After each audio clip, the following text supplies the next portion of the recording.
వ్యర్థపుచ్చబడిన స్థితిలో ఉన్నవారలారా, యెహోవా సెలవిచ్చిన మాట నీవు ఆలకించిన ఎడల నీకేం చేస్తా?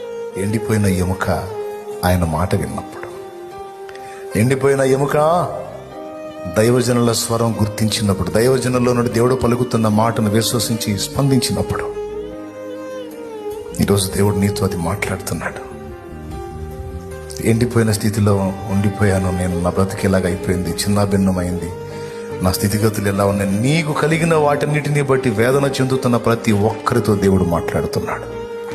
నీ జీవితంలో నీకు ఎదురవుతున్నటువంటి పరిస్థితులన్నీ చిన్న భిన్నం, గలిబిలి, గందరగోళంగా కనపడుతుంటే నేను పిచ్చోడు అనుకుంటున్నావు. పిచ్చోడా, నా చర్యలన్నిట న్యాయం ఉంటుంది, సహేతుకమైన కారణం ఉంటుంది. నేను జరిగించే ఏ చర్య కూడా వెర్రిమొర్రె చర్య కాదు. వెర్రిమొర్రె చర్య కాదు, ప్రతిదానికి అర్థం. నీవు గుర్తించు.